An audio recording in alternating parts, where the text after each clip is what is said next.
그들이 조반 먹은 후에 예수께서 시몬 베드로에게 이르시되 요한의 아들 시몬아 네가 이 사람들보다 나를 더 사랑하느냐 하시니 이르되 주님 그러하나이다. 내가 주님을 사랑하는 줄 주님께서 아시나이다. 이르시되 내 어린 양을 먹이라 하시고 또 두 번째 이르시되 요한의 아들 시몬아 네가 나를 사랑하느냐 하시니 이르되 주님 그러하나이다. 내가 주님을 사랑하는 줄 주님께서 아시나이다. 이르시되 내 양을 치라 하시고 세 번째 이르시되 요한의 아들 시몬아 네가 나를 사랑하느냐 하시니 주께서 세 번째 네가 나를 사랑하느냐 하심으로 베드로가 근심하여 이르되 주님 모든 것을 아시오매 내가 주님을 사랑하는 줄을 주님께서 아시나이다. 예수께서 이르시되 내 양을 먹이라. 아멘. 오늘은 이 사람들보다 나를 더 사랑하느냐, 예수님의 마지막 질문 묵상하겠습니다. 자, 이번 주간 우리가 특세 주제는 Question of Christ, 예수 그리스도의 질문이었는데, Passion of Christ, 그리스도의 고난 주간에 우리가 살펴본 Question of Christ, 그리스도의 질문 묵상들이었습니다. 자, 오늘 마지막 이 질문은 네가 나를 사랑하느냐라는 이 질문은 예수님의 그동안의 모든 질문의 종합판이라고 생각합니다. 우리가 첫날 우리가 살폈던 너희는 나를 누구라 하느냐라는 질문은 우리들에게 던지시는 기본 질문, 시작 질문이었다고 한다면 오늘 네가 나를 사랑하느냐라는 질문은 완성 질문, 종결 질문, 이렇게 볼 수 있을 만큼 굉장히 중요한 질문 중에 하나라고 생각합니다. 그래서 이 완성 질문, 종결 질문이기 때문에 아마 사복음서의 가장 마지막 부분에 이것이 기록되어 있는지도 모릅니다.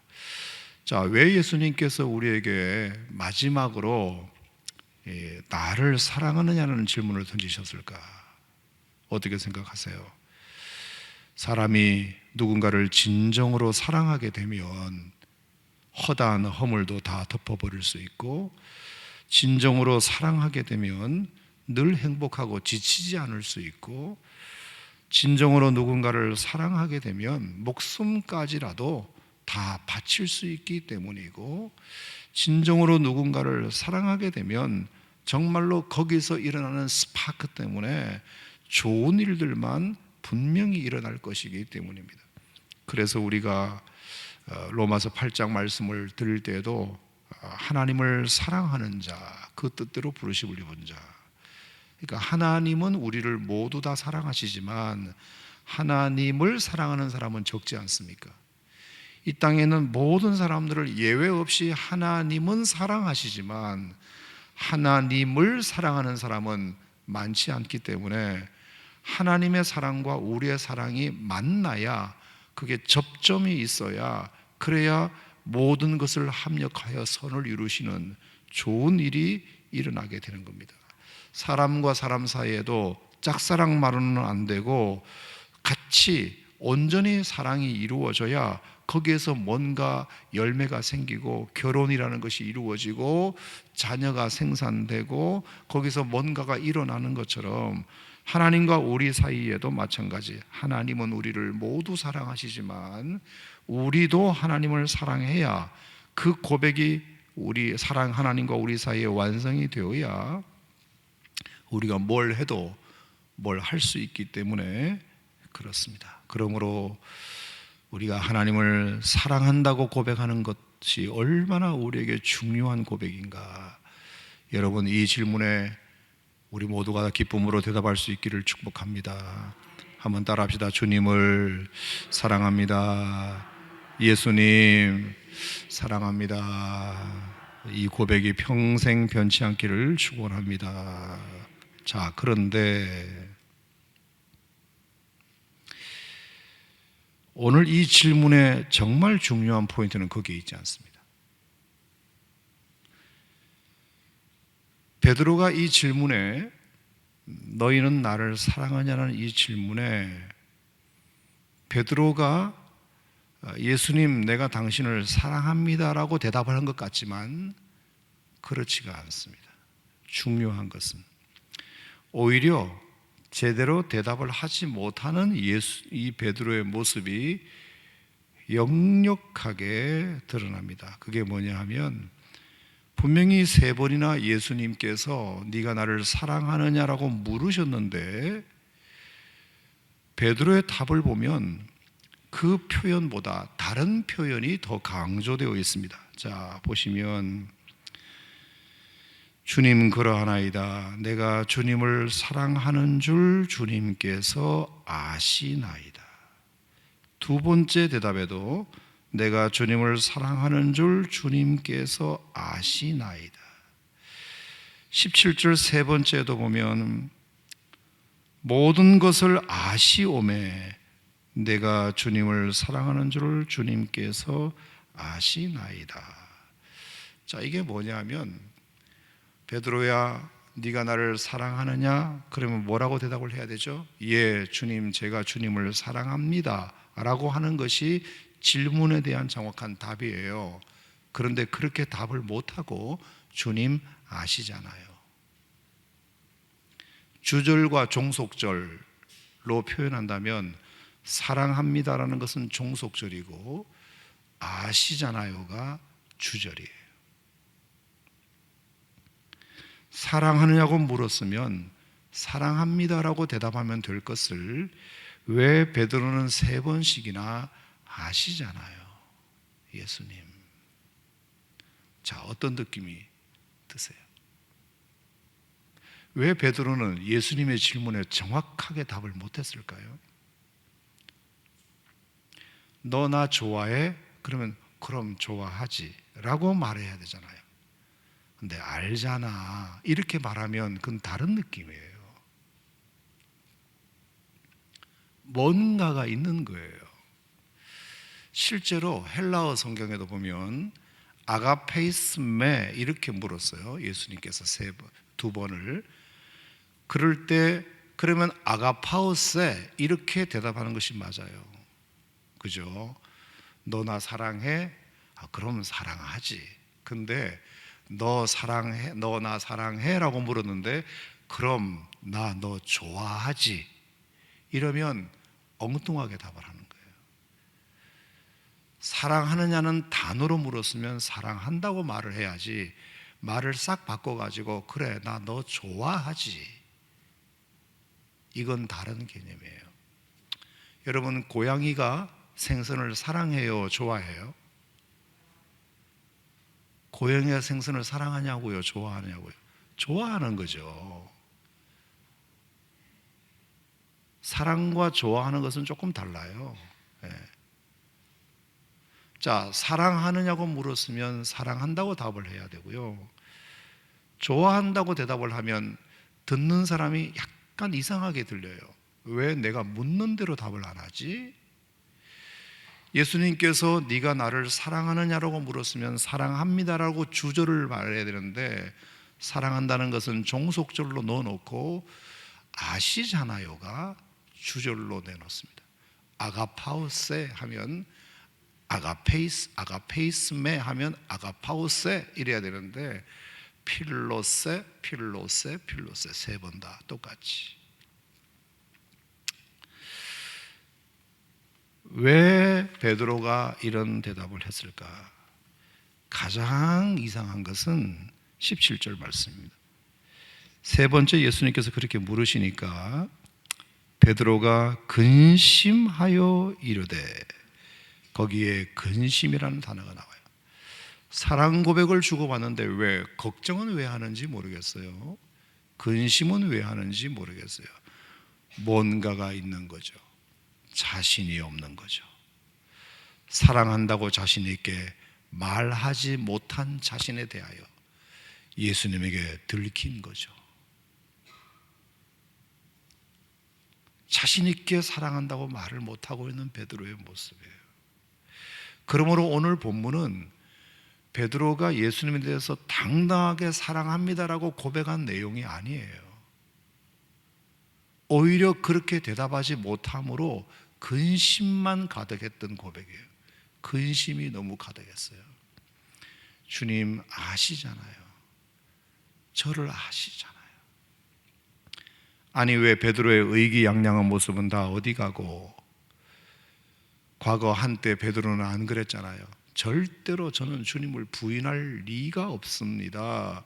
저는 주님을 위해서 목숨을 버릴 수도 있습니다 했던 사람이잖아요. 그런 의기양양했던 베드로라면 이까짓것 사랑한다는 고백은 얼마든지 골백번도 할 수 있는 사람입니다. 그런데 주님 아시잖아요. 주님 저를 아시잖아요. 여러분, 이것은 베드로도 양심이 있기 때문에 과거에 자기가 어떻게 했는지를 주님은 다 알고 계시고 자기도 다 생생하게 기억을 하고 있기 때문입니다. 어떤 경험일까요? 의기양양하게 부인하지 않겠습니다, 목숨을 바칠 수 있습니다 라고 해놓고, 철석같이 그렇게 해놓고 예수님을 3번 부인한 경험이 얼마 되지 않았거든요.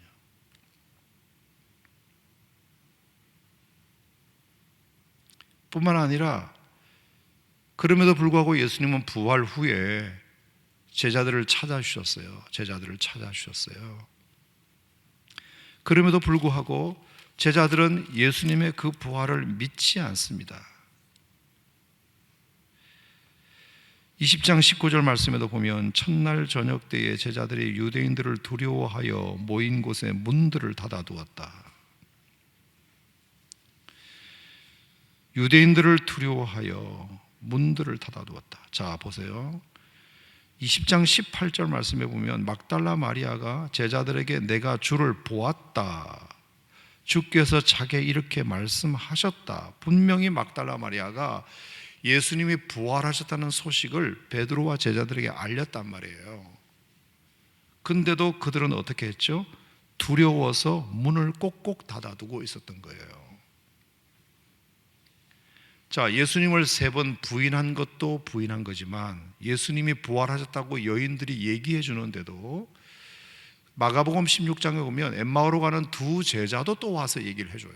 그러니까 복수의 증인들이 예수님 부활하셨다는 얘기를 마리아도 해주고 2 제자도 해주고, 그러면 뛰쳐나가서 예수님을 만날 생각을 해야 되는데 꼭꼭 문을 걸어 잠그고 두려워하여 숨었던 제자의 못난 모습을 베드로는 기억하고 있거든요. 뿐만 아니라 오늘 21장을 시작하면서 뭐라 그랬죠? 베드로가 다른 제자들에게 나 물고기 잡으러 간다. 분명히 예수님께서 사명을 맡기셨어요. 20장 21절 말씀에 보면은 예수께서 이르시되 너에게 평강이 있을지어다, 아버지께서 나를 보내신 것 같이 나도 너희를 보내노라, 성령을 받으라 이러면서 다시금 그들에게 사명을 주시고 능력을 주세요. 그런데 21장에 가면 또 물고기 잡으러 가는 베드로의 모습이에요. 자, 부인했죠. 두려워해서 숨었죠. 사명을 또 무시하고 물고기 잡으러 갔죠. 3번 부인한 데다가 3번 예수님을 또 실망시키는 베드로의 연약한 모습이 적나라하게 드러나고 있는 부분입니다.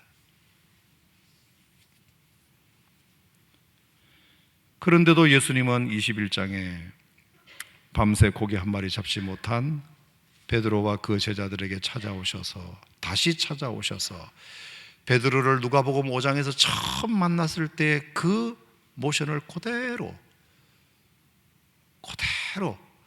그래서 또 물고기를 잡게 만드시고 그 물이 찢어질 정도로 고기를 잡게 만드시는 그 예수님의 첫사랑, 첫 감격을 그대로 회상시키시면서 베드로야 봤니? 나는 너를 향한 사랑이 여전히 변하지 않았는데, 네가 몇 년 전에 내가 너를 만났을 때 요 모양 요대로 내가 너를 만났었지. 밤새 고기 한 마리 잡지 못했던 너희를 찾아와가지고 깊은 데로 가서 그물을 던지라 해서 많은 고기를 잡았던 것, 그거 기억나지? 똑같이 3년이 지난 오늘 똑같이 그 모습 그대로 예수님은 변함없다는 것을 그대로 보여주시는 거죠. 그래서 베드로는 그때서야 예수님이신 걸 알고 그냥 옷을 입은 채로 수영복도 안 입고서 그냥 물에 뛰어들었잖아요. 헤엄을 쳐서 수영을 해서 예수님께 나온 것 아닙니까? 변함없는 예수님의 사랑. 베드로야, 나는 너를 이렇게 사랑하는데 너는 어떠니? 베드로야, 나는 너를 이렇게까지 사랑하는데, 나는 너를 이렇게까지 잊지 못하는데, 나는 이렇게까지 너를 붙잡고 싶은데, 베드로야, 너는 어떠니? 너는 어떠니? 돌아가시 전에도 3번 부인했고 부활하신 후에도 믿지 않고 두려워서 숨고 사명망각한 그런 베드로의 못난 모습에 주님은 여전히 꾸짖지 아니하시고 오셔서 베드로야, 나는 너를 향한 마음이 단 한 번도 바꾼 적도 없고 변화된 적도 없는데 너는 어떠니? 여전히 너를 사랑하는데 너는 어떠니? 그 말씀을 듣는데 근심하지 않을 제자가 어디 있나요? 너무 그 질문이 부끄럽고 그 질문 앞에 죄송하고, 그래서 제가 주님을 어떻게 사랑하는지 주님 아시잖아요. 저를 너무 잘 아시잖아요.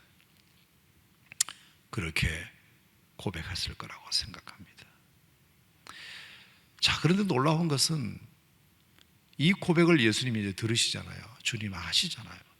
정확하게 사랑한다는 고백 대신에 아시잖아요로 바꾸어서 3번 대답했던 그 베드로의 고백을 들으시고 예수님께서 베드로야, 너 옛날 그 씩씩했던 모습 다 어디 갔어? 이렇게 묻지 않으세요. 기대에 어긋난 대답이라고 치부하지 않으시고 내 양을 먹이라, 내 양을 치라, 내 양을 먹이라 맡기시는 모습을 봅니다. 그러니까 오히려 예수님은 그 전에 베드로가 의기양양하게 대답했던 그때는 오히려 예수님께서 찬물을 끼얹으시고 글쎄 네가 오늘 닭 울기 전에 3번 부인할 것 같은데, 이렇게 그 베드로의 의기양양했던 결심에 대하여 인정하지 않으셨어요. 근데 오히려 이번에는 주님 아시잖아요. 제가 얼마나 못난 존재인지 아시잖아요. 그랬을 때 예수님께서 오히려 내 양을 먹이라고 말씀하세요. 가장 중요한 사명을 맡기세요. 수많은 자신 있는 베드로의 대답이 있었지만 번번이 넘어졌지만 이제는 오히려 연약함을 아시잖아요 라고 고백한 다음에 주님께서 그 고백을 기쁘게 받으시고 정말로 하나님 당신의 양을, 예수님 당신의 어린 양들을 베드로에게 과감하게 맡기시는 사명을 그에게 주시게 됩니다. 그 이후로 어떻게 됐을까요? 저는 제가 아무리 눈 씻고 봐도 베드로가 이 연약한 고백을 한 다음에 베드로는 한 번도 넘어진 적이 없어요. 단 한 번도. 이제 사도행전으로 이어지면서 베드로는 이제 마가다락방에서 성령을 받고 정말 십자가에 거꾸로 매달려 죽기까지 단 한 번도 예수님을 부인하거나 섭섭하게 하거나 자기가 내뱉은 말대로 살지 않거나 한 일이 없어요. 끝까지 일관되게 죽을 때까지 주님을 위해서 살다가 마지막 목숨도 주님을 위해서 드리는 삶을 살게 됩니다. 자, 뭐가 중요할까요? 의기양양하게 자신 있게 내가 뭐든지 할 수 있겠다고 자신의 능력에서 자신의 의지로부터 뭔가를 시작하려고 했던 그 베드로의 결심은 온데간데 없이 다 물거품처럼 사라졌지만 차라리 예수님 저를 아시잖아요. 제가 얼마나 연약한 존재인지 아시잖아요. 그래서 당신의 능력이 필요하고 당신의 은혜가 필요하고 당신의 도우심이 필요하고 주님의 붙드심이 필요한 연약한 존재, 저는 쓰러질 수밖에 없는 연약한 존재임을 아시잖아요 라고 차라리 고백했을 때 주님께서 그에게 필요한 부분을 채우셔서 3,000명 회개하고 돌아오는 놀라운 사도로 하나님께서 베드로를 써주신 줄 믿습니다. 그러므로 이 질문은 사랑 고백을 듣고 싶어서 한 질문이라기보다는 약하다는 고백을 듣고 싶어서 하신 질문입니다. 그래서 사도 바울도 내가 약할 그때에 곧 강함이니라, 자기가 얼마나 연약한 존재인지, 나는 죄인 중에 괴수이고 나의 나된 것은 하나님의 은혜고 나는 너무나 약한 존재인데 오히려 그 고백을 하면 할수록 나는 강해지더라. 신앙의 가장 백미는 나의 작음을 알고 그분의 크심을 아는 것입니다. 나는 넘어지고 쓰러질 수밖에 없지만 주님의 완전하심을 믿고 날마다 그분을 붙잡고 가는 것이, 그것이 우리 신앙생활이라고 말씀드리고 싶어요. 우리가 하나님을 사랑하는 것 굉장히 중요합니다.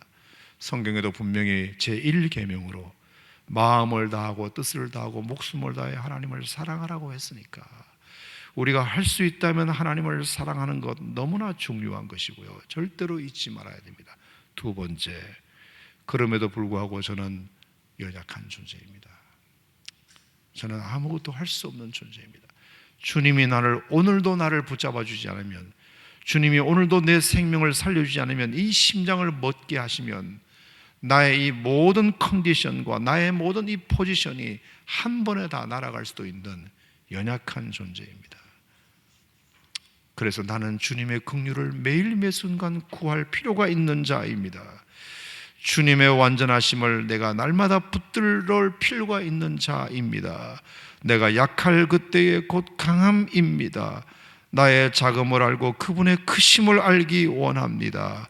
우리가 이렇게 하나님 앞에 고백하면서 매일매일 주님의 은혜와 긍휼을 구하는 자, 그런 자들을 통해서 하나님은 진짜 역사하시기 시작하신다.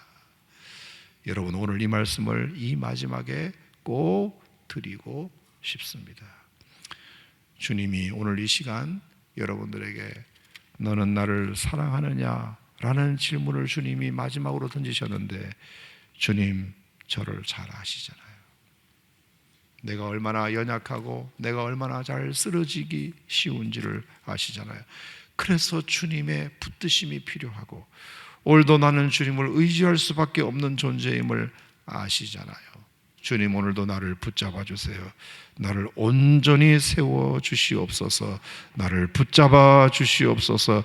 그렇게 매일매일 주님의 은혜와 긍휼을 의지하며 살아가는 것이, 그때가 오히려 우리가 가장 강할 때임을, 내가 약할 그때가 가장 강할 때임을 오늘 이 시간 고백하고 여러분의 평생에 주님 앞에 드리는 소원과 기도가 되시기를 축복합니다.